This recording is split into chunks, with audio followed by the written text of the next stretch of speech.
Path of Night, Brine and Blood is an actual play Hunter the Reckoning podcast set in the world of darkness. We're all friends, we're here to have fun, but our story can include graphic violence, drug use, sexual content, and other mature themes. Content warnings can be found in the show notes. We talk at our table about safety, comfort, and consent both as players and storytellers. We know what to expect, we're all excited to be here, and we want you to feel the same, so listener discretion is advised. Now, let's take back the night.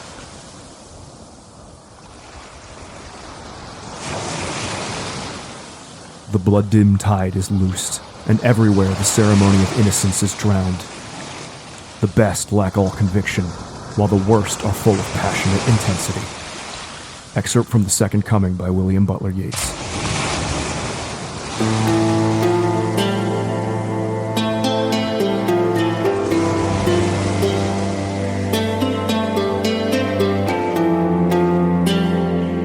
Welcome to Path of Night, Brine and Blood. I'm Rob, your storyteller, and our tale is set in the world of darkness, a twisted reflection of 1999, where cities are choked by taller buildings, deeper shadows, and apathetic communities overrun with rampant crime. And beneath all of this, there is an insidious world, where monsters prey on the mortal masses, using them as nothing more than pawns, cattle, or worse. As the monsters in the dark grow bolder, as vampires war with each other in the shadows, as unseen maelstroms tear apart the underworld, as werewolves face the coming of their own apocalypse, a red star has appeared in the night sky, growing bright enough that those who care to look can just see it with the naked eye. But surprisingly few bother to look, addicted to the trappings of a world that is designed to keep humanity quiet, complacent, and ignorant. But a few unlucky souls have had their eyes opened to reality. A few know monsters prowl the shadows and have been gifted with the sight to see them. A few have heard a call from unknown messengers to rise against the darkness, to champion humanity amidst a fallen world. Lost and alone, confused and afraid as they're shown the horrible face of the world of darkness, those who survive their imbuing find themselves searching for meaning as they're drawn into a war they cannot win on behalf of a humanity that will not believe them.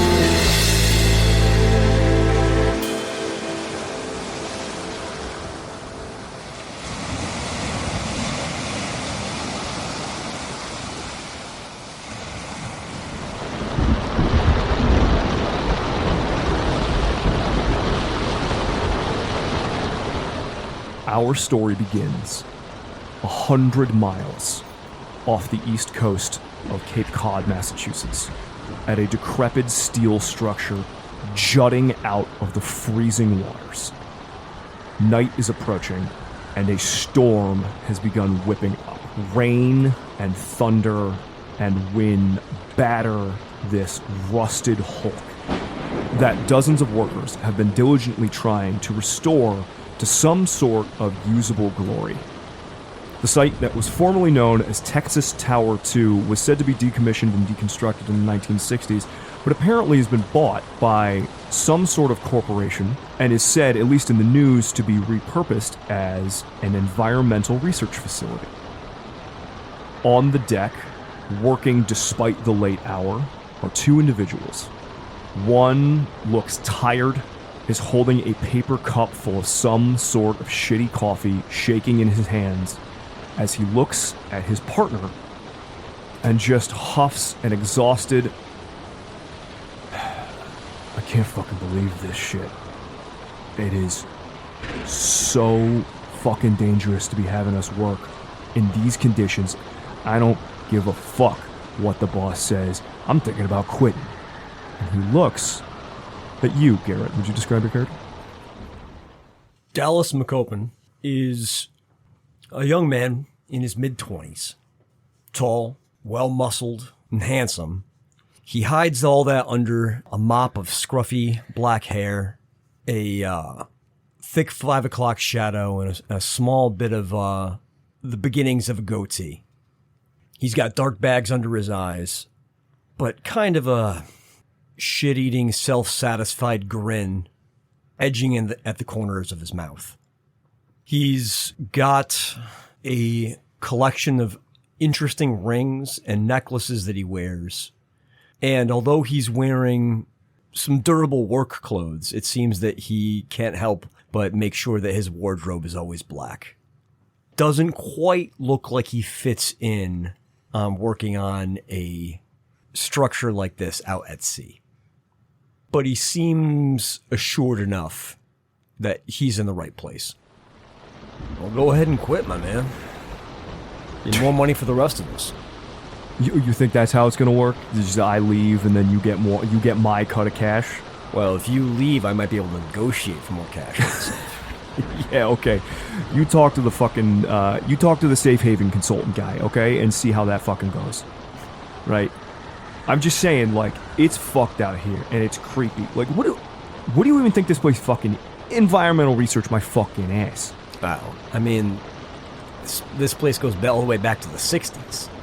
So, who knows whatever kind of weird, crazy Cold War shit the government was doing with all these locations. I mean, you know, the whole East Coast is dotted with Nike sites, nuclear research sites, all kinds of weird stuff from the Cold War. Well, that's what this place used to be, right? Like, this place used to be some sort of fucking radar station or something?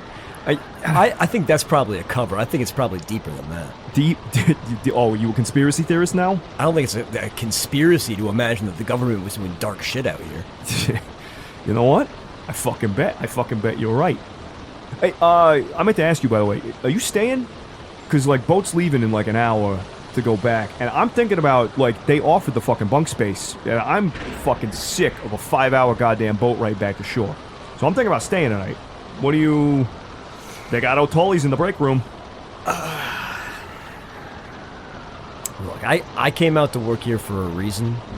I don't need to go back to shore. Yeah? Alright. Fucking works for me. And, on a side note, if you quit, it's going to be a lot shittier out here because I won't have anybody that I can actually talk to. Alright. So, let's try to find the best out of this whole kind of like shitty spot. Yeah, I mean, like, money's good, right? Money's alright. Yeah. And I'm not a fucking psycho like you. Like, I ain't going under there. Like, hey, all my work up here in this part. I'll fix this shit. I ain't going under the water, you fucking nut job. What's in the water? I don't know. That's the whole point. I don't fucking know. It's cold and dark. I don't give a shit that it's June. That water's fucking freezing. Do you have any idea how much more they would pay you if you went down? Okay, yeah, and next thing I'm not gonna be one of those guys who lives in the fucking bubble. Those dudes make shit tons of money. I'm not doing that. You talking about the compression guys? Yeah! Fucking saturation divers make so much goddamn money, but like, you wanna live in a fucking box for 3 weeks? Somebody fucking pops a seal wrong and you got another fucking, like, you know, your guts are sucked all over it. Be a good reason for me to quit smoking. You fucking bet your ass it would. Yeah, roll me a perception alertness. I don't suppose this would be something that an exacting perception would help me with. This is noticing detail. This is being aware of your environment. Difficulty 6? Yep.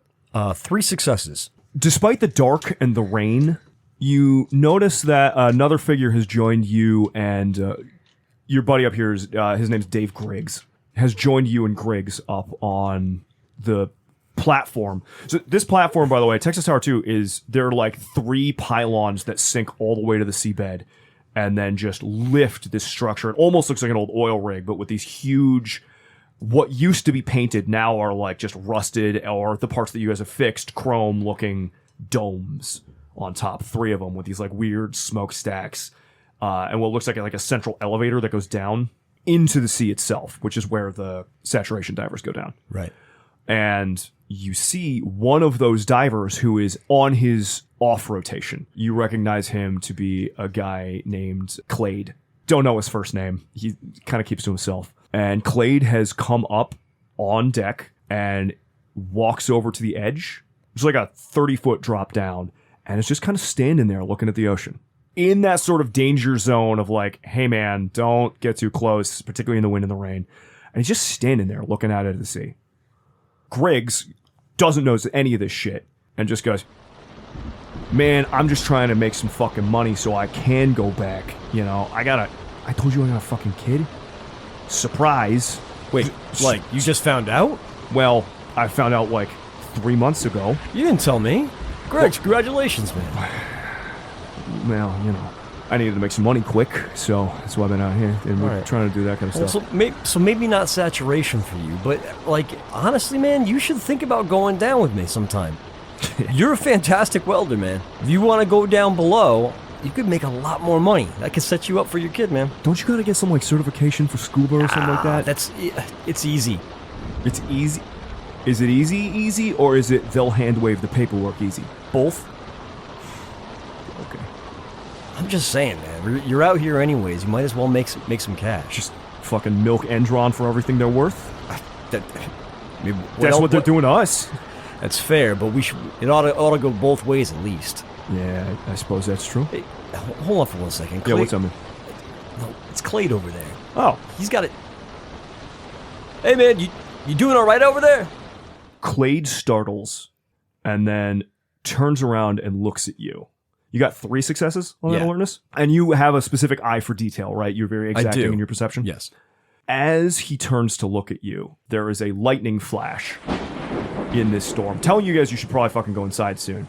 And in that flash of light, you see his eyes, and they are green, and the pupils are warped into this compressed, horizontal hourglass shape.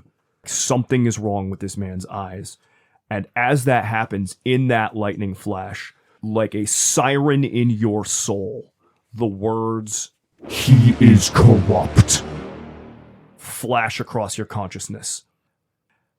Clade looks at you and goes, Dallas, it's finally my time. They're calling me home. and he puts his arms out in a cruciform position and falls backwards off the rig into the water from 30 feet up.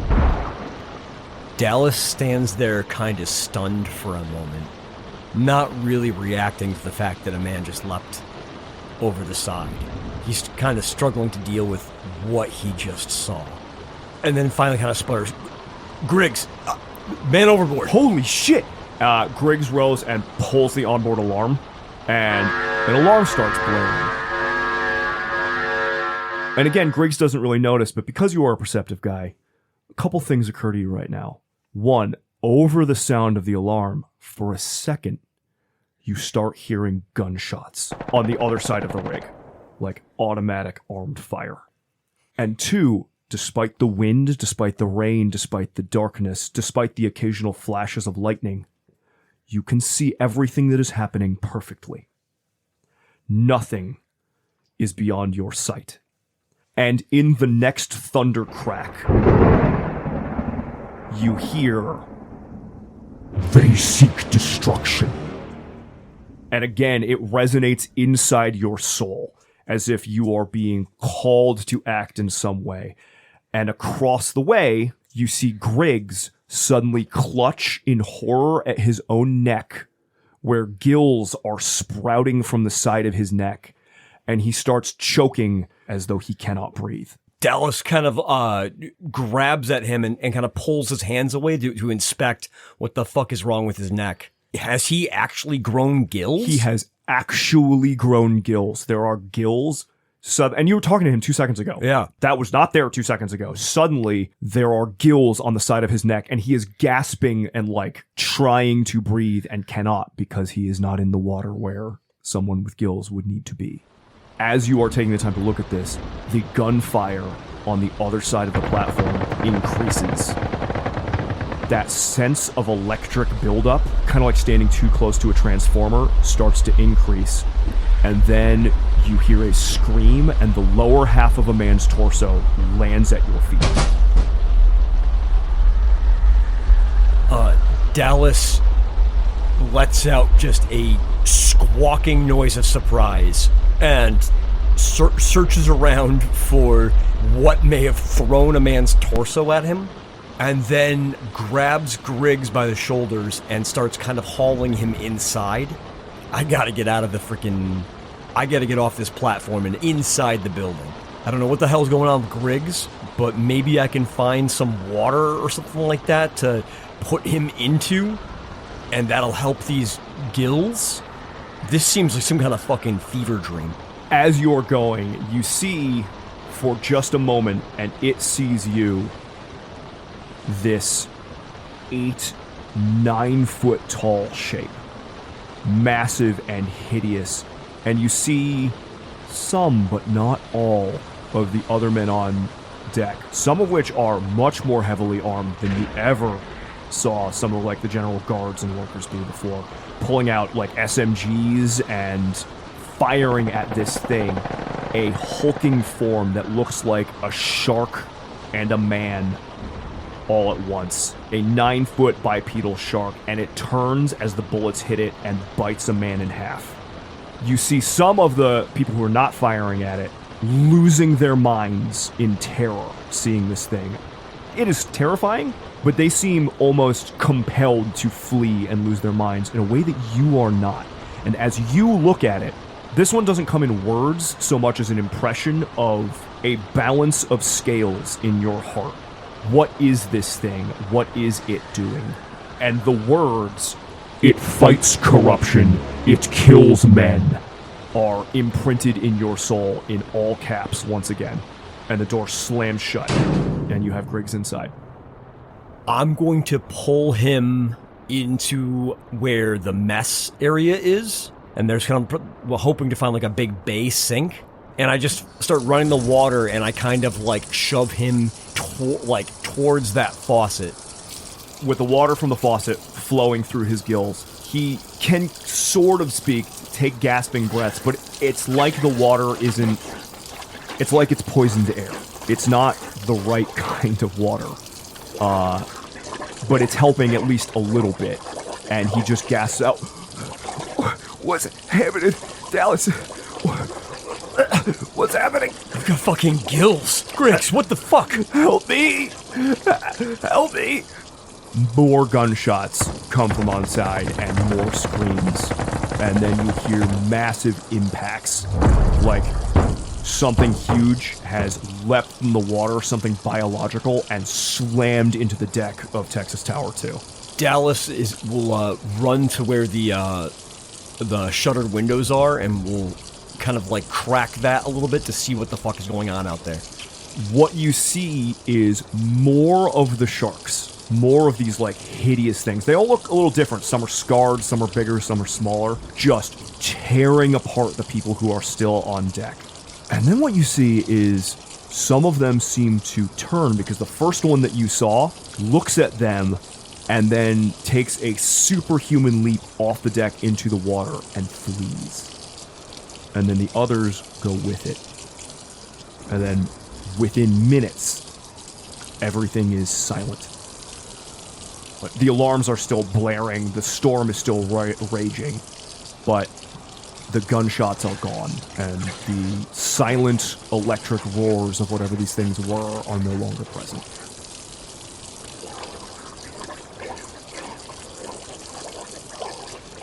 After kind of just sitting in the quiet, hearing Griggs kind of sputtering in the side, but just listening for any more sounds of violence, he'll head out onto the deck and take a look at some of the corpses left behind. They look torn apart as if by animals. Roll me an investigation. 1 success. As you were looking through, actually, you don't recognize some of these guards. You've been spending time on this facility. It's not a big place. Are they wearing, like, Endron badges? They are wearing Endron badges. They are dressed in all black tactical gear. Full, like, kind of like military tactical gear. Full paramilitary tactical gear. I imagine the security I've seen have probably just had, like, batons. Just like batons, maybe a pistol. And on their arms, where a platoon badge or whatever it will be, are just the letters ST. And lodged in one of them is a shark tooth the size of a megalodon's. Something way too big to be a real shark, but it is lodged in the side of this man's ravaged torso.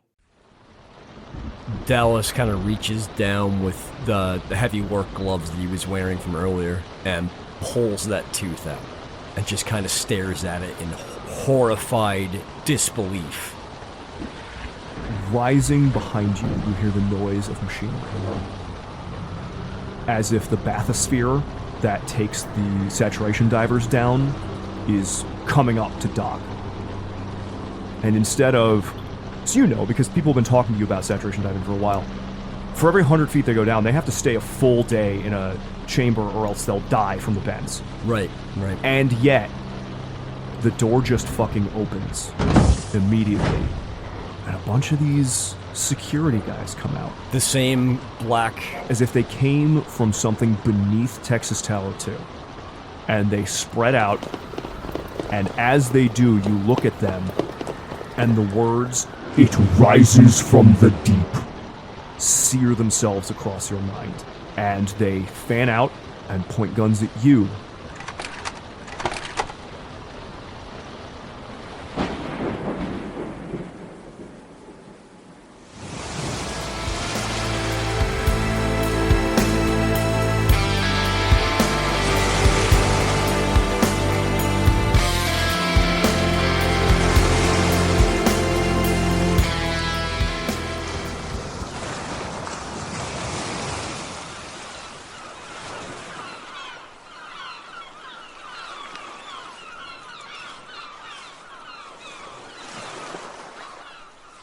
The sun is shining on a June day on a nice white 2-story colonial in Hamden, Connecticut.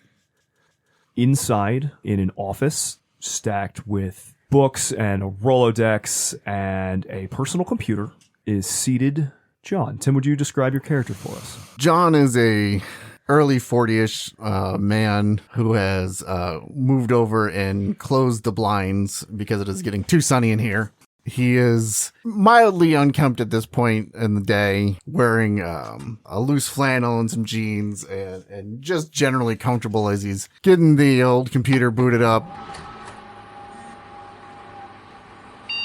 getting all his research materials put to the side to see what's going on the HunterNet that day. Not too far off on top of pile books is his trusty whaler's cap. There's an assortment of tools and things also kept in his office that he uses at any particular time. Being a general contractor, he never knows when. He's always working on something in his own house. I am redoing a full room in there and possibly making it more substantial, just in case something may or may not need to be held in there at some point or another. You are scrolling HunterNet right now. Correct.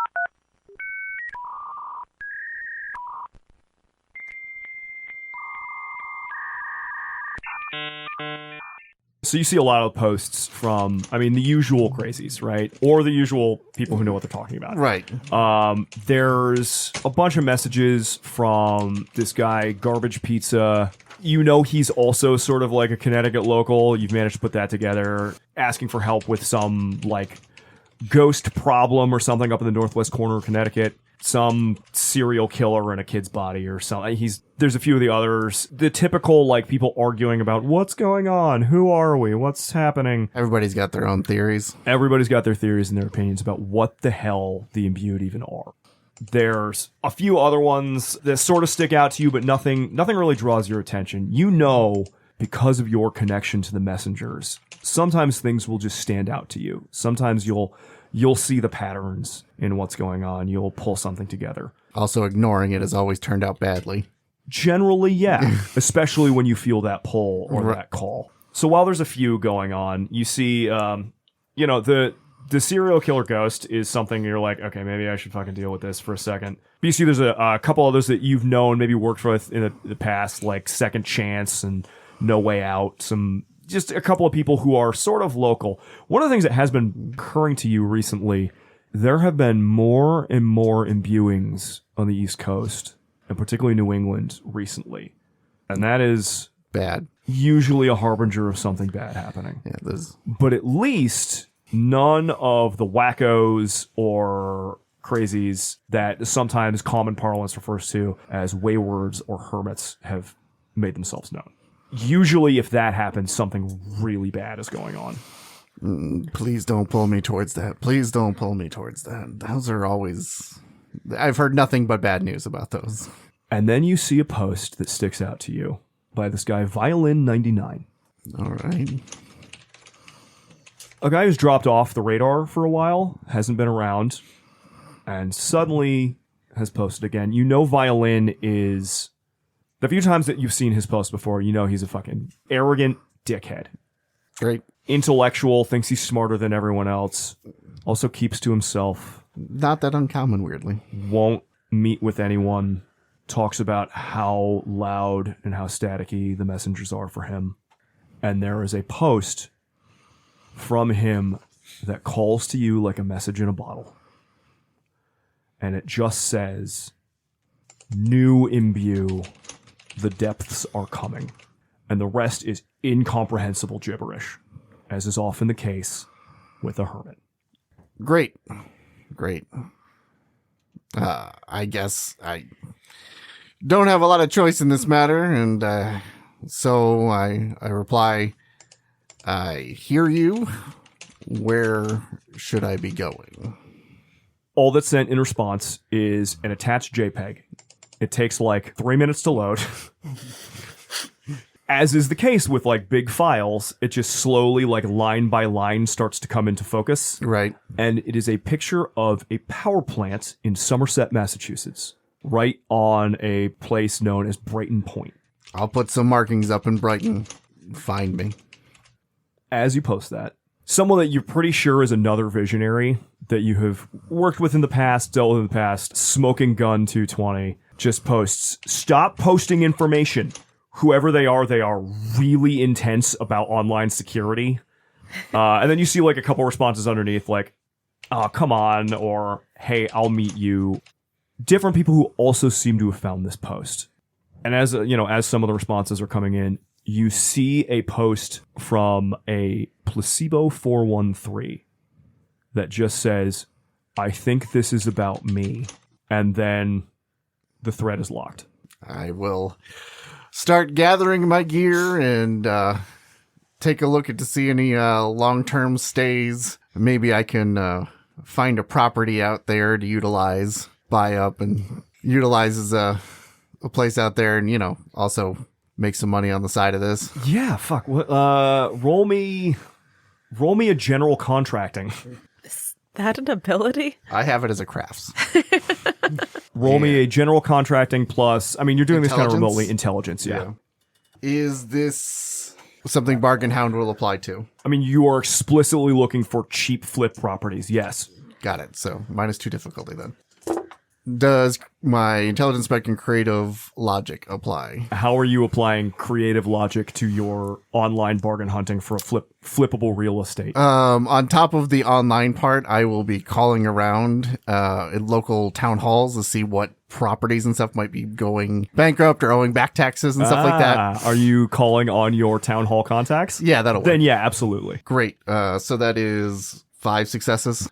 There is actually 5 successes. There is actually a beachfront fucking property that is in bad disrepair. But if you could flip that beachfront property near Cape Cod, the turnaround value for that is incredible, even in this market. Right. It's in pretty bad disrepair, and what you can kind of tell, like your contacts give you a load, and I was like, well, yeah, part of it is that the beach is eroding, and people just don't want to swim there anymore, so they just let it go into disrepair. The homeowner just like disappeared, and they kind of let it fall to shit. Sounds perfect. And a pretty good base to have operate out of in the area. So you're looking to just buy a flippable property here on the beachfront, even then. So Tim, what is your resources and any applicable merits to being able to have that amount of cash on hand? I have 3 in resources. I have independent wealth, and the Bargain Hound comes into play for that too before losing any resources. You own a home, right? Like you already own property? Yes. My independent wealth comes from passive income from other properties. Right. And is it paid for? Do you have a paid mortgage? I have a paid mortgage. Okay. Correct. Then yes, you can easily pull together the collateral and the cash to buy this property to flip. Especially in the 90s. Especially in the 90s. You have the contacts specifically to get this kind of paper. Like buying a property takes time. Right. Unless you are the kind of person who explicitly knows how to move things along, and I have along. people on essentially retainer to just quickly and easily do this stuff. So you could close on this property within a few days. Perfect. I want to be prepared. I want to go out there first just to look it over, because if I can't do anything with the foundation, then I'm not doing it. But I might just live there without telling you. It wouldn't be the first time. Yep. You head out. Is there anyone you contact about this, or are you just kind of going out sight unseen or assuming that others will meet you there? Basically, are you keeping this quiet from the other hunters who said they might show up, or are you letting them know to meet you somewhere? I'm going to go out there and I'm going to set up markings to lead people to a local diner. You are a visionary, so you can put down symbols that only other hunters would see. That is my intent. I may send a private message to Maverick, since we have worked in the past and I don't know what I'm getting into, and he's always pretty good to have around when I don't know what I'm getting into. You start to set everything up. You have your contractor van. You can just bring stuff out there. Hell, you could probably bring stuff out there tonight if you wanted to. I'm going to start putting things together and probably leave during the next morning.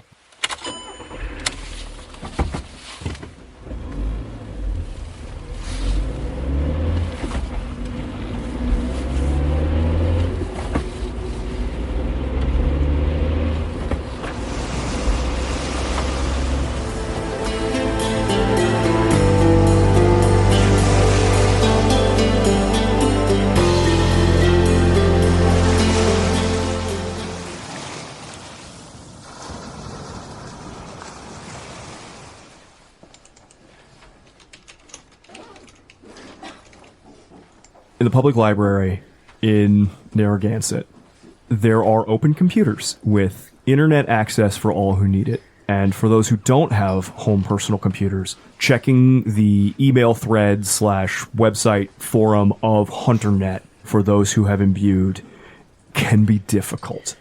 And the public library's free computers are a helpful resource. Getting up from a computer, having had her attention pulled by this post by Violin 99. Erica, would you describe your character? Sophia she's about 5'4", strawberry blonde hair. She adds a bit of color to her hair by wrapping chunks of her hair with embroidery floss of varying colors. She's Rubenesque. She likes to wear baggy clothes. In this particular case, she looks a little unwell. She takes a puff of her inhaler as she stands up.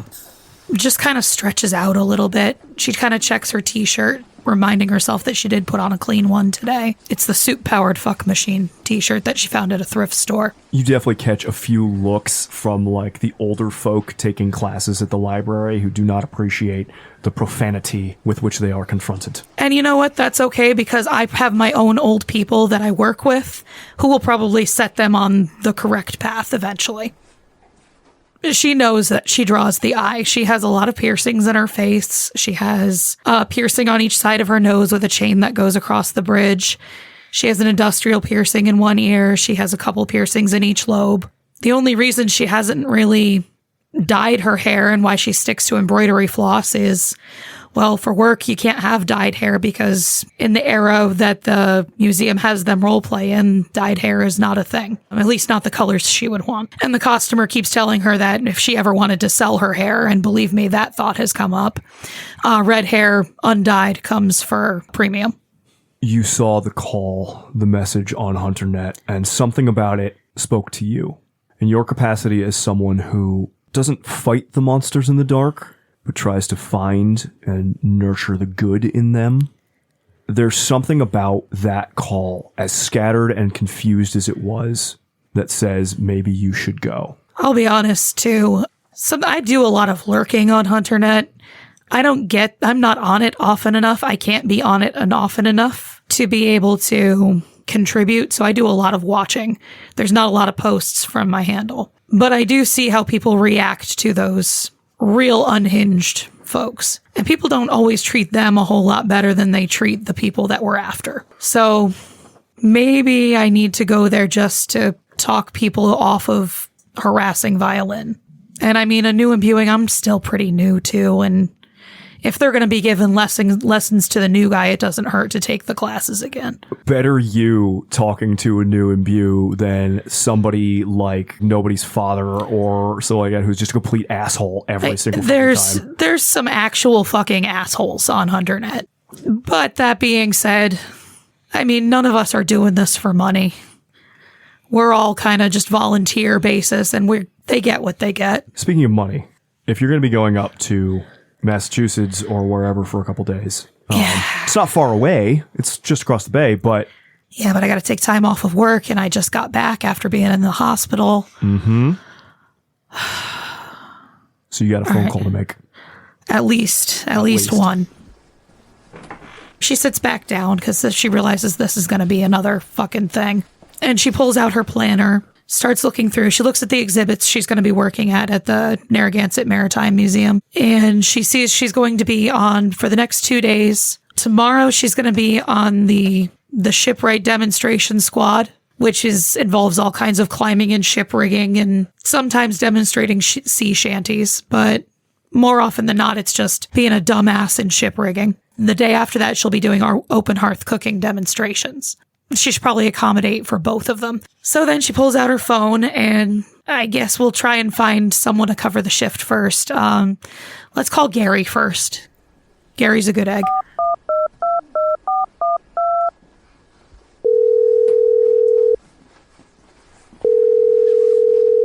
Thea. Hey, Gary. Hey, Thea, what's up? So something's come up. I'm okay, before you ask, but Is this not a... Are you okay? I'm okay. Okay, because most of the time when you say I'm okay, you're not okay. I'm not in the hospital this time. Okay. But I do need someone to cover me for the next couple days. I can trade shifts, but I do need the next couple days. You literally just got... You're going to get fired. I know. Like, you know that, right? Look, I am banking on the fact that I am super good at my job and actually enjoy talking to people. Mm-hmm. And they don't have a whole lot of people who are both of those things left. Sure. They also don't have people who show up to work. You cannot be charismatic to museum goers and talk about all the interesting stuff you know if you're not there. Yeah, I fucking know. This is not me chiding you. I don't care if you're... Look, I have plans for the next couple of days. Is there anyone else you can be calling? You were the first one because you're the best one, Gary. Roll me a, all right. In this circumstance, because you are leaning on his good nature, quote unquote, roll me a manipulation empathy. 2 successes. I'll let you pick. You don't have to do both. I just need you for one. I'll find someone else for the other one. You know Katie's going to beat your ass, right? I know. Because I'm not going to let her beat my ass for canceling plans, so I'm just going to tell her that it's your fault, so she's going to come beat your ass. Look, she can beat my ass red, all right? Whoa. Hey, let's go in a direction that's weirding me out, even for me. I was going to say, I feel like I deserve like a gold star or something for that. Can't be having this conversation with you. Yes, I can cover for 2 days. Okay. I need you on squad, and I need you in the open hearth cooking. Oh, I fucking hate... I have all the groceries. To do it. I have all the groceries. So I don't have to worry about that shit? You don't have to worry about that. They're in the fridge. They're labeled. They're all prepped. It's just chicken pot pie. You get to take it home. You take the food home after? Yeah. I thought we gave it out to people. You can't give it out. Gary, have you been giving the food out to the public? For legal reasons, no. I will take care of it. Yeah, that's what I fucking thought. I will be there. Gary, thank you. You have the best legs. I know that. You put it on your job application. It's just a bike. All right, I'm going to go now. Thank you. I will take care of it. Appreciate you. 2 days? Just 2 days? Just 2 days. Okay. And I tell Katie I appreciate her too. I don't talk to Katie about you very often. I hope you understand that. I get it. Okay. I'm going to go. All right. Bye, Gary. He hangs up. And it's about this time that, annoyingly, despite the no smoking sign, someone behind you lights up a cigarette. You can smell that it's a Morley just by the odor that wafts over, overwhelming the scent of old book. It's not happening yet, but you can feel your throat threatening to close up. I pull up the handkerchief around my neck that I keep there for just such occasions. Grab my bag, tuck my phone in my pocket, make sure I'm logged out of the HunterNet on the computer. Weirdly, the couple times you've forgotten to do that, it's almost like no one else, for some reason, can see it. Like it's just a dead web page or something. The guy who created it, guy who calls himself Witness One, it was taken down for a little while, and when it came back, he said there were some sort of new protections. What he meant by that, I don't know. but it's still a really good practice, and he gets very twitchy about people being careless all the same. So it's a good habit to be in. And I will, as I walk out, I will make eye contact with the person smoking and make full dead eye contact with them and flip them off as I walk out the door. Why are you lighting a fire around books, asshole? The dude looks pissy and like, fuck you. Like, I'm not going to do what you tell me to do. And yet, under your gaze, you see him stub it out anyways. Like, you didn't win, and then stubs a cigarette out when he thinks you're not looking. She smiles. And you step out into the summer sun.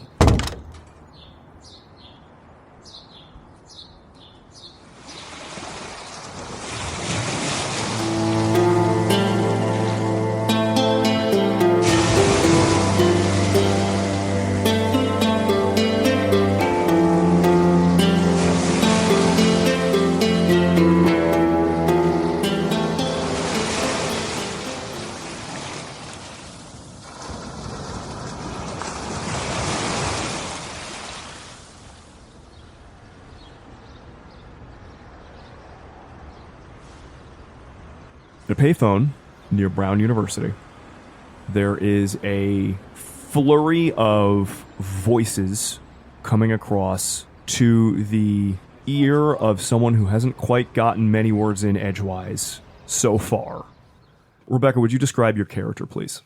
The woman standing by the payphone could be late 20s or early 30s. She seems like she might be a grad student. Her hair is very curly, dark, bluntish, kind of a medium length.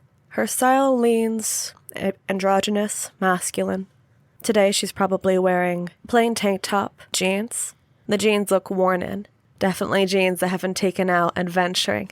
But even so, the beaten-in jeans are kept up with a nice belt. And she's someone who carries herself with quiet confidence, like a roguish calm. And as she's having this phone call, she's not bothered to have her family kind of chirping.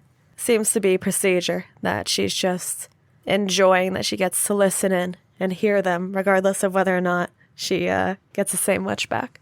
Your mother is on the other side of the phone, asking in somewhat broken English, but she is practicing her English with you and is asking, Nyati, when are you coming home? It is June. Is the school year not finished? The summer has a lot of good opportunities. I want to see if I can pick up an internship, something to continue once I finish my PhD. I want to get back, but... Then you should pursue you once and come see your family. You are in America for a good reason. You are studying important pursuits to you, but family is important. Love is what keeps us together. Love is what buoys us. You need to come home at least to visit. We cannot bring the whole family to you. It is much easier for you to come visit us. In that case, how about we plan it? Okay, the plan is for 2 weeks. From now, you will stay for 3 months. 3 months is too long. It can't be too long. It is. Then what is your offer to not disappoint your mother? I think a month would be too long. A month is too long to spend with your mother? You break my heart. You know it's not about spending time with you. If it's not about not spending time with me, then why won't you spend time with me? My heart, it is broken. she's just leaning on the mom guilt so hard. This is an old dance, and you also know that, like, if you get your way here, like, she's not going to be long-term hurt, but it is a fencing match she feels compelled to engage in. Not every phone call, but like every fifth phone call. What is so important in your life? Would you have things to do? People to help? Yes. And you know that.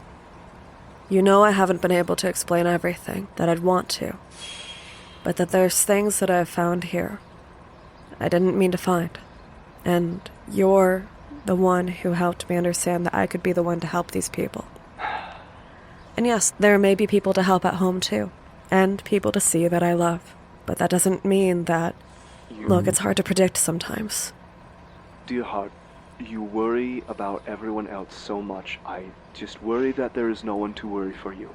Oh, that's not true. I've got all of you. And you taught me well. I've got me covered. I am about to run out of minutes. I do not wish to argue. I wish to simply end this phone call with, I love you. I love you very much. And I'll see you in 2 weeks for 3 months. For more time on this international call, please insert. Just way more money than, like, international calls are expensive. Nat's already rolling her eyes. It's not true annoyance, but her mom can go ahead and have that banter if that's what she really wants. It's just a part of telling each other that they love each other, really. This call was scheduled, as most international calls like this have to be by nature, shortly after you had your attention drawn by that post on HunterNet that a few others, like Blessed Headache and this placebo guy who seems new, had posted. Something about it called your attention specifically in a way that is hard to explain. And maybe, I mean, you are a seasoned hunter. You've been around for a little bit.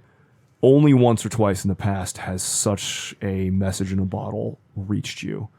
Occasionally it's been finding something. Occasionally it's been an email. This is the first time through HunterNet itself.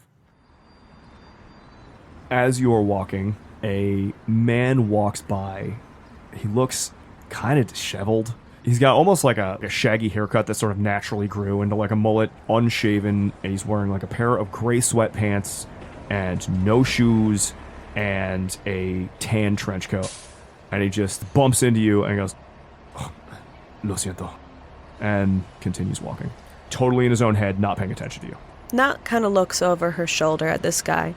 Usually people who bump into her might have a bit of a reaction. She's athletic, her got pointy shoulders, you know. She's a naturally curious and nosy person. Does he seem genuinely distracted? Roll me a perception empathy. 1 success. With 1 success, he looks genuinely distracted. He also looks a little paranoid, like a criminal who's trying to avoid people. He keeps looking over his shoulder, he keeps looking around, and he seems genuinely, like, put off by the surroundings. Like, he generally didn't see you because he's on the lookout for threats. Nat will give herself a quick pat down just to see if her wallet was bumped off, but she'll stand and watch him. Just where is he headed? It actually looks like he is going west towards the Providence River. Nat lets a few seconds pass by, rolling the options around in her mind. This could be just some guy on his own business. In fact, that's the most likely. But she didn't get to be an experienced hunter by relying on the world to just be up to their own business. Nat, you have Patron 1, correct? Yep, she does have that background at 1. There is an impulse from the messengers, not nearly as loud as in your own imbuing. The letters on a nearby street sign for just a moment seem to rearrange themselves into the phrase, "It flees." Nat hooks her thumbs into her pockets, kicks her boots into a more comfortable position, and follows in the direction of the guy. He, at first, doesn't seem aware that he's being followed. For all his paranoia, truly it's like he didn't quite clock you as a threat and therefore has immediately moved on. But after about a block or so, you see him duck sideways into an alley, as if attempting to shake you. Hey, guy. You don't seem okay. I'll step towards the mouth of the alley, but I don't go in. Unfortunately for him, this is a dead-end alley. A lot of these old, like, brownstones and things, they just go up to nowhere, and he is trapped on 3 sides by brick. Leave me alone. I am none of your business. Hi, none of my business. I'm not. She folds her arms over each other, leaning on one of the brick walls to the side. He looks you up and down when you don't leave immediately. He seems almost used to people being like, a weird crazy man, I'm going to avoid him. And the fact that you're not puts him on edge, and he very clearly gives you an appraising look. There is no madness in his eyes. He is very aware of his surroundings. As he gives an appraising look, frowns and goes, You're not one of them. You blend in too much. Care to give a drop of context? Not really. I'll be on my way. And he starts moving to, like, leave out of the alley, just to kind of, like, push past you. He can walk, but she keeps walking with him. What do you want, woman? Can I help you with something? Let's just say I have an instinct that you need someone to talk to. Yeah, I don't think you would get it. I barely get it, so no, I think we're good. As you guys sort of cross the bridge over the Providence River, he keeps throwing, like, nervous glances down into the water. Call me confident, but I might get it. I don't think so. Want to be proven wrong, or... No, but no one ever wants to be proven wrong. Why would you ask that question? Well, some people like being right eventually. You said your name was Nat? That's what most people can pronounce anyway. I am Mateo. Good to meet you, Mateo. Don't you have places to be? Well, there's a lot I could be doing, but, summer makes it easier. You'll get a little bit old to be a school kid. Not if you decide to get tracked in academia for the long run. PhD incoming. Good for you, I guess? Well, it's definitely an accomplishment I'm proud of. Okay, Nat. Well, you got a car? If you'll Yeah. bother me, you might as well be useful. Well, if you're gonna talk to me, you might as well be polite. What's with the request for the car? I wasn't going to steal it. I'm not really starting... Because I need a ride and I don't have cash for a taxi. Sure, what do you need a ride about? Most people who need a ride need to not be in the place that they're at and want to go somewhere else. So that would be what I needed a ride for. Sure. You'd call that implicit. I want a little bit more information before I give someone a ride. Do you have a car, or is this just talk? This isn't much talk if you don't give me any context. Okay, well, I'm not giving you any context. I want to go to the beach. Do you? Because you keep looking at the river funny. Well, the river isn't the beach, is it, Nat? A lot of people don't need emergency rides to the beach. Well, I'm a fancy guy. I like the beach. She Leave me actually alone. does laugh. No, she just keeps laughing as he says, leave me alone. I didn't ask you to follow me today, and for your own safety, you probably shouldn't. What would make What do you me... know? Could be a crazy violent man. You could be. Are you? Yes. So why am I giving you a ride? I don't know. Why are you following me? I think there's a little more to the story here, Mateo. Started to lose my temper. And when he says that, there is a rage that radiates off him that says this man would not just harm you, he would tear you apart and feast on your flesh. Dulls the laughter down. Nat gives him a couple steps, but she keeps eye contact. He looks horrified by whatever impulse just took over him. Like maybe this is one of the things he's running from. I just need to get to the beach. Is that something that happens often? The need to get to the beach? No, the Yeah, anger kinda. issues. Not until recently. How about this? I get you a ride to the beach. You tell me what's going on with that. And I promise you, and I'm pretty bad at lying, I'll believe you. So long as you're telling me the truth. Everyone I try and tell about it gets killed. So maybe you don't want to know. I've got a bit of survivor's bias. You really got a car? I've got a car. Fine. Where's your stupid car?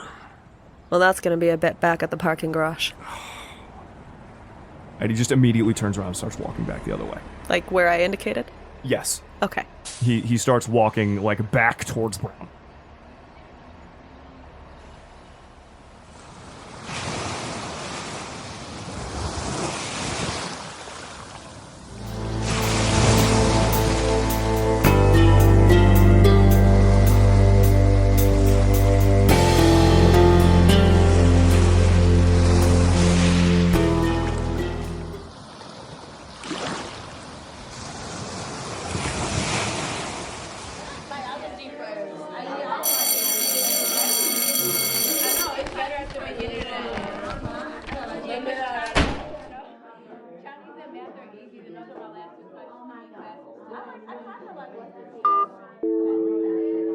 Todd, you hang up the phone with blessed headache just moments before there's a knock at your classroom door. Lex, would you describe your character for us? Todd is a young, kind of handsome school teacher. He dresses the part. He wears the pants. He wears the tie. He keeps his sleeves rolled up and kind of has a bit of a rebellious demeanor when it comes to the rest of the faculty. He's got this like slight stubble, very much a late 90s kind of Brad Pitt look going on. He works very hard to make it look like he doesn't pay much attention to his hair at all. And it is very much an aesthetic that he's chosen for himself. That said, over his right hand and kind of up and disappearing under the sleeve of his shirt, there is a scar left by the burns he suffered during his imbuing. When the knock comes at the door, he kind of runs his fingers through his hair, gets up from his desk, and saunters over to the door to kind of look through the window and open the door and see who it is. It's just after school right now, but outside the door you see Barbara Fitzpatrick, or Babs to her friends. She hates the name Barbara. This is one of your students who was doing really well in your class and recently has started failing. This is the girl you burned for. I open the door and give kind of this well-practiced Dwayne The Rock Johnson eyebrow and look to Babs. What brings you here? Clutched in her hands are a couple of her last incomplete homework assignments, failed tests. You had said at some point can we talk about my grade? Yeah, come on. Anything you want to talk about? And I kind of like leave the door cracked open, head over, and I sit on my desk, cross my arms, and look to her. What's on your mind? She goes right to her desk at first, and then is like, oh wait, that's not, and sort of takes the chair in front of your desk and puts her failing grades on and goes, so I know if I fail this class, I have to do summer school, right? That is the offer that's on the table. And you're teaching summer school, and I'd have to come here every day? Like, I'd miss out on, like, being at home for summer vacation? You're going to do your best, right? Yeah, of course. I've just been distracted recently. And, that's why I haven't been doing well on my tests. Summer school's like all summer, right? It's only like a week or two where I would be at home. I have a question. Shoot, Mr. K. You looking forward to your summer? Sure. I mean, people are just going to go down to the shore, or, there's like a big 4th of July beach party that's going to be fun. There are things that are going on this summer. Things to do, things that'll be fun. And if you're looking to be busy and spend your summer active and, enjoying life, we can figure that out. I'll talk to your mom and we can absolutely get something worked out. But your grades are not beyond your reach. And it's really, really important that you put the work in now rather than later. Lex, roll me an intelligence academics. I have 2 successes. Bev's a pretty smart kid. And to be that consistently wrong on test answers, you'd have to know how to get them right. Yeah, so I mean, my theory is that she is trying to fail, go to summer school to avoid being home for the summer. Yeah, it's extremely obvious. Yes, what I'm attempting to convey to her is that if they're looking to be out of the house and away from their home for the summer, there are other strategies that aren't going to be as so detrimental to her. And that is what I am hoping to convey. It's a clever move she's making, but there are long-term consequences. She kind of sags a little bit. Is there a way to fix my grade now? Oh, yeah. It's like extra credit or something? Let's, why don't we look at retaking some of these quizzes? Okay. And what I'll do is I'm going to take a look, because I'm going to need the work anyways. I'm going to see what needs doing this summer around here in terms of clubs, in terms of camps, etc. And I'm going to let your mom know what I'll be working and what the school will have. And if I review your grades, and we'll work this out. All I ask is that you talk to your mom about taking something in the summer here. Okay. Yeah, I can do that. Thanks, Mr. K. Just a little negotiating. Your door bursts open, callously thrown open, slams against the wall, rattles this like skeleton in the bio lab here.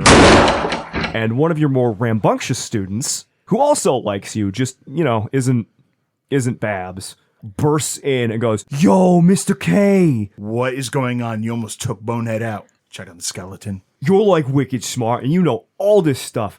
I think I'm going to get published in National Geographic." I'm so excited you're excited for that. Look, check this shit. We don't swear And he here. starts like, "I didn't swear." All right. Well, let's make sure that doesn't happen. Go catch me fucking swearing. I just fix him a look. Like, you will lose, kid. And he freezes and calms down. This kid's name is Teddy. And Teddy riffles through his backpack and pulls out some Polaroids. "Check this out. I discovered a new species. I'm the best." And he throws them down on your desk and goes, "Check it out." You've had kids do this before. Like, every kid who sees a new kind of bug thinks it's the first time anyone's seen that bug. All right. We don't throw things either, but I start laying them out one at a time and kind of like gesture for Babs to come on over and take a look while we're reviewing the data. Kind of one at a time, I'll lay out the Polaroids. So you know how my dad works on the fishing boats, right? Like, he's a fisher, so he's gone for a lot, and he comes back. Well, he goes out and he gets to, like, he caught this squid, right? It's all freaky and, like, weird looking. And he said it's totally different. He's never seen nothing like it before. So I took pictures, and he said that I could, as he's just rambling about, like, how this squid is going to make him high school famous in the 90s. You start looking at it. Roll me a science intelligence. 1 success. These photos are a little, they're blurry and they're clearly taken by like a dock worker who's just holding up. But you actually see Teddy in here like holding this squid. Some kids would be grossed out by it, but Teddy's one of those kids who like gets really into your class. You guys had to do the pig dissection and he was not squeamish at all about it.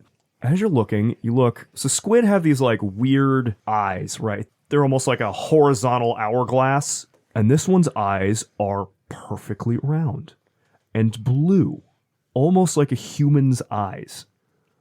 As you're looking more, you're like, "Oh, that is weird." And you see down at the end of its tentacles, it's got like 10 of them going down. And at the end of some of them, you see these little growths, almost like calcified growths.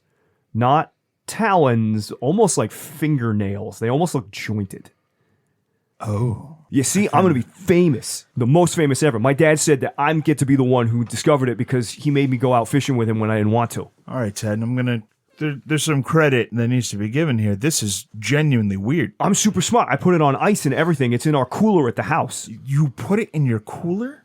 Yo, it's the only place we had the ice. Did you wash your hands after holding this thing? After? Yeah, well, before I came here. I give this, like, really suspicious look. He just goes over to, like, the sink and just starts washing his hands.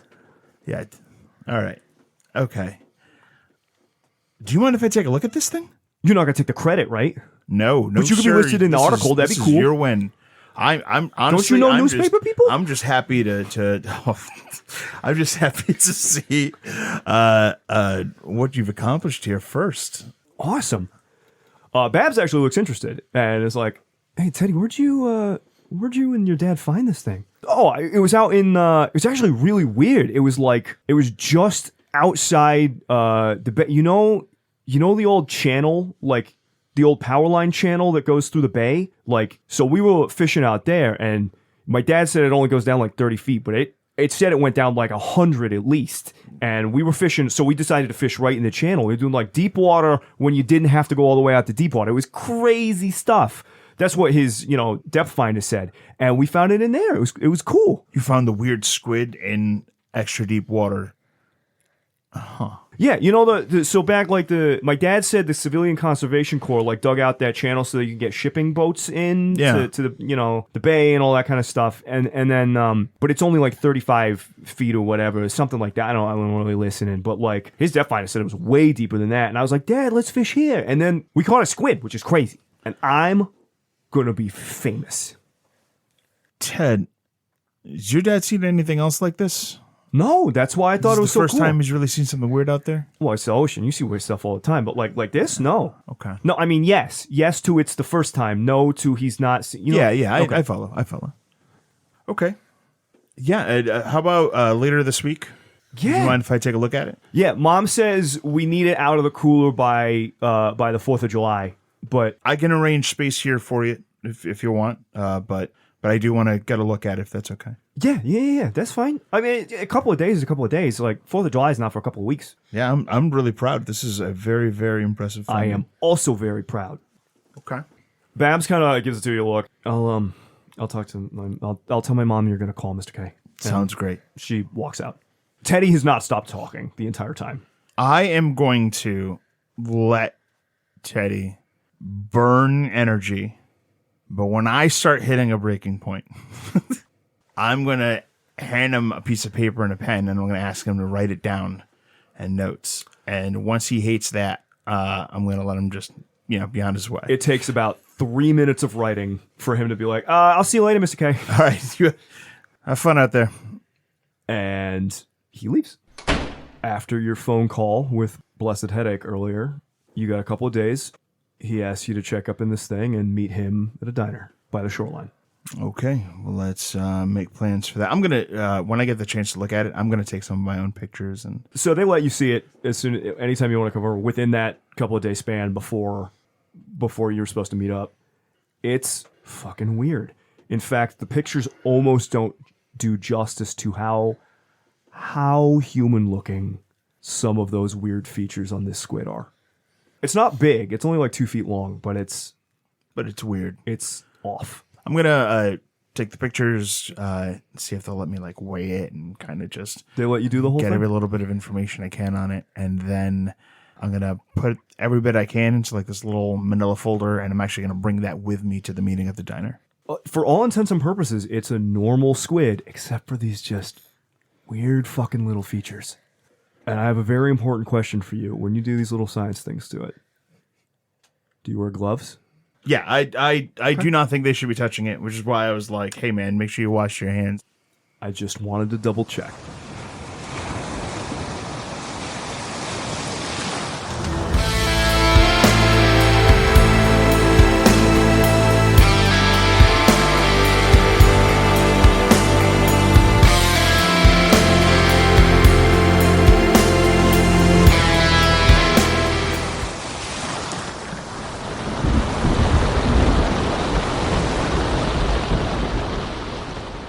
Dallas, in the moments after whatever the fuck happened out there, those voices, those impulses started to fade. And despite the initial shock of having all these armed men appear, they actually seem to take care of you. They check to make sure you're okay. There is definitely some, suspicion looking on you, but they back down, and what seemed like a threat at first just becomes a weirdly routine emergency situation. Cleanup crews start to take care of the body parts, and you see Griggs taken out of the kitchen in a body bag. And then a guy in a uniform, not somebody you've seen around, not quite the foreman, not really sure what he does. Definitely a boss. Some kind of Endron goon. Yeah, some kind of Endron guy. Comes over and goes, Mr. McCoppin? McCoppin. Sorry about that. Yeah, McCoppin. We're about to launch the boat back to shore. We're going to be shutting down work for a little while we deal with, we got to figure out whoever these terrorists were and, fucking eco-warrior jackasses don't know the good work we're doing out here, so let's get you on board and we'll get you back to shore. Eco nut jobs, it's gotta be. Yeah. Not the first time, all that bad press. Fucking stupid. But we're really glad you're okay. We're gonna get you back to shore. Take a little bit of leave. What happened to Griggs? Shock, maybe. Heart attack. We tried to revive him. I'm so sorry. He's a friend of yours? Yeah, we work together up here. You know, it's a stressful job, high stress area, and whenever shit like this happens, it's a shame. Promise you, we're gonna make things right. And, How exactly you plan on making things right? well, we gotta figure out who did it. We're gonna work with, government agencies and make sure everything is on the up and up, you know what I mean? And for you, take some time off, paid time off. It'll be okay. And, I'm sure, give it a couple of days. I'm sure the boys at Brayton Point are gonna want to, have a chat, make sure that you're okay, before we get back to work. Okay. Okay. What was your name? Valentine. Valentine. Okay. So I'll just Right this way. Clearly ushering you towards the boats. Can I get my things? He looks over at a guy who's standing near where, like, the boat launch would be, who just taps his watch. Yeah, but make it quick. They said the storm surge might actually come back, so... Right. we don't want to be out there on these little boats. Got it. Dallas hurries off to kind of where his quarters are. Was he able to stash that tooth? Yes. He puts that in his bag and just kind of looks around at the place. I'm assuming he's able to kind of move through the mess area. Oh, yeah, absolutely. Does anything look out of place in the mess area? It looks cleaned. It looks like somebody came in, took Griggs away, turned the water off, wiped everything down. There's not even, like, the tracks of rainwater that the two of you brought in. Which is weird, because that doesn't feel like an emergency priority, but it is the truth. And looking around, like, taking peeks out the windows and stuff, it looks like this whole place has been cleaned up and... You've watched them doing it on deck. Uh-huh. The speed and efficiency and seeming lack of horror at the fact that they're just mangled body parts. That these guys are just cleaning it all up. And just kind of casually giving me a response that these are just terrorists? Eco-terrorists. Yeah. He gets his things together, will stash the tooth in his bag, and he'll hustle out to the boat. The boat ride is weirdly tense, but quiet. The water is choppy. It's almost nauseating, even for somebody who doesn't get motion sickness on boats. Like, it's a little nasty. The squalls kind of pick up once in a while. One of the things that you do notice that is different from any other time you've taken the boat back to shore. Now, usually you don't go in the dark, but there are spotlights on the boat that keep sweeping the water. And some of those armed, paramilitary-looking guys are standing on this, like, hanging on the side of the boat. Now, these guys came out from what I thought was where the bathysphere, like the pressure chamber that goes down to allow the saturation divers to work. Yeah. Giving them a closer look, is there anything weird about these guys? Garrett, I would like you to instinctually, when you ask that question, spend a point of conviction. Okay. As you, without realizing what you are doing, activate the second sight. Question around bookkeeping. Conviction's not like a... You get it back through the hunt. But it's not like because right now I would erase the dot and put it at 2. Yes. Right? Like, I don't have a value of 3. They're just... No, they're just, it is just how many you have. It's like blood, where, like, it's what you have is what you have. Yes. Okay. Very much so. When you spend that point of conviction, a couple things happen. 1, you get an immediate sense, way less loud, way less specific. Actually, let me ask you a question. Do you have any points in patron on your sheet? I do not. Way less loud, way less specific than when you were up and you saw, like, crushed, like, this visceral sense in your soul of what you were seeing. But this feeling of corrupt emanates from the armed men. Not the captain, not, like, the couple other people who apparently were inside or whatever, also being shipped back to shore. But from the armed men who are wearing like goggles and face masks and the ST badge. The ST badge. Everyone with an ST badge just gives you this sense of inhuman.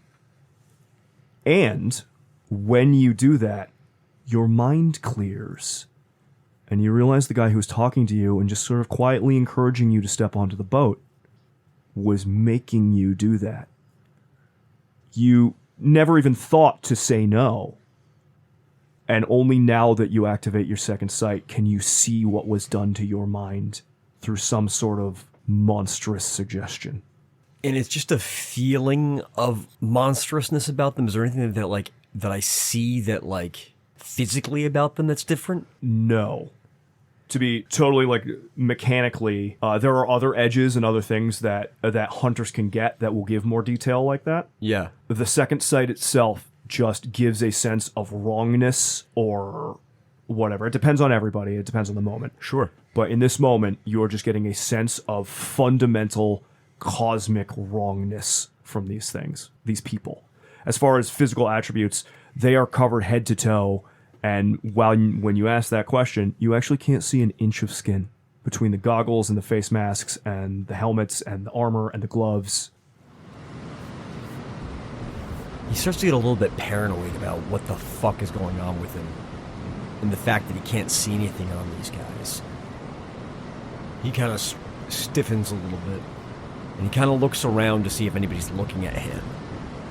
No one seems to be paying you really any mind at all. In an act of what's probably sheer stupidity, he leans forward and snatches at one of the pairs of goggles just to see their eyes. And just tries to move it out of the way so that he can see what's behind those goggles. Maybe a dex roll. Do I get any dice for surprising? Yes, because as far as they know, you're just some guy. I will give you 2 bonus dice on this, because you're basically snatching from behind. 3 successes.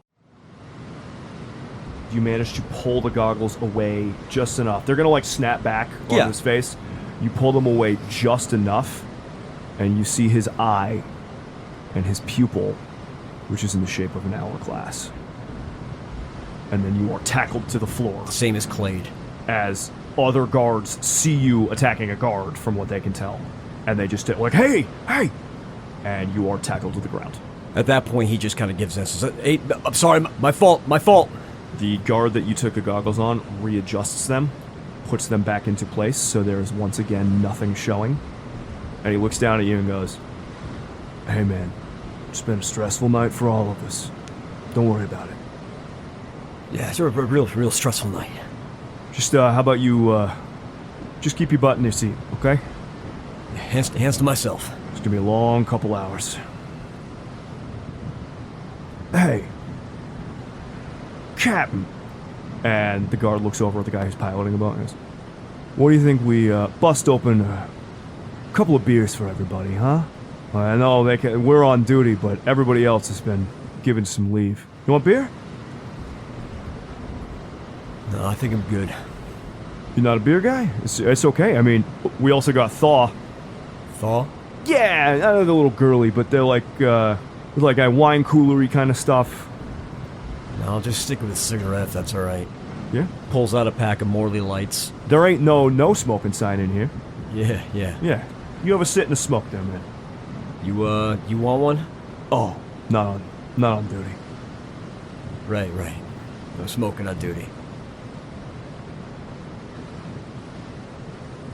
And the rest of the boat ride passes very, very subtly, quietly, and routinely. And you make it back to shore. Hey, as he's walking off the boat, turns to the corporate goon. Yeah, Valentine. Yeah, what's up, McCopen? The saturation team. Did any of those guys make it? You know, it's a pretty dangerous line of work. Saturation diving. Why? You want me to put a word in for your boss? We're always looking for more saturation divers. Yeah, I might be looking for, make a little bit extra cash, you know? Oof, aren't we all? Yeah, I'll, put a good word in, you know? I'll let Mr. Saunders know. We might have a prospectus, somebody who's, you're already a dive welder, so you're like 90% of the way there. Yeah, all my certifications are up to date, so Perfect. Yeah, I'll let him know. Hey, get some rest, man. Thank you. You earned it. I think we all earned it. I don't know, I'll be hearing from you guys. Oh yeah, you'll get a call, probably a couple of days, just to make sure, check in on you, and I'll pass that, saturation application kind of off to Mr. Sanders. Okay. He Great. kind of gives a few worried looks around and steps off the boat and starts kind of hustling off to the long-term lots where his car is. Actually, shit, I probably don't even have a car. I'm probably just heading off to where the bus the bus and the shuttles are. Dallas, over the next couple of days, you find yourself looking online or watching the news or whatever, and there's no mention of any sort of disaster even, let alone terrorist attack. And at some point, I don't know, you click to the wrong website, you find yourself on a computer, you do something, and this internet forum pops up. And you don't even know how you got there. And it says HunterNet. And it is the only place you find anything that sounds remotely like what you just went through.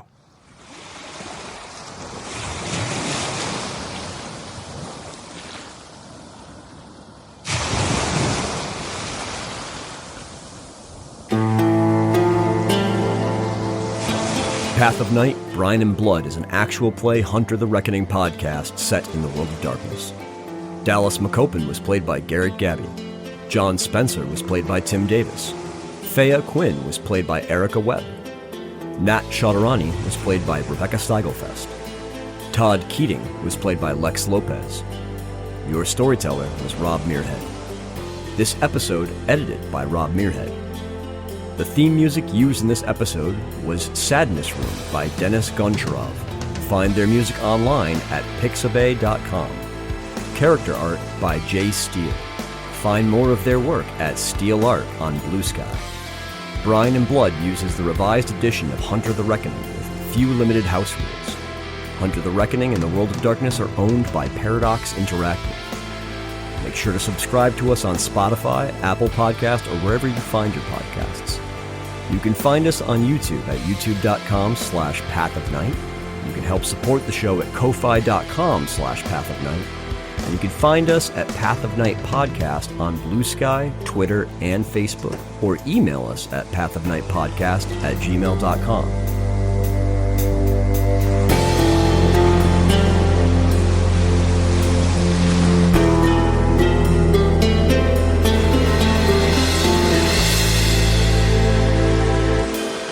Take back the Night Hunters.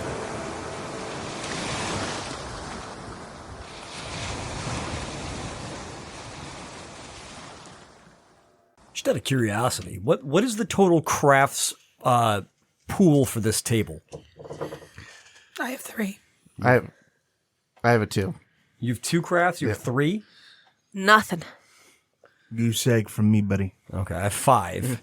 So 10. we have 10 points of crafts at the table. We could almost actually just be a contracting group. You guys want to just cut this and turn it into a slice of life? Like, We're just going to contract out with Black Hat electricians.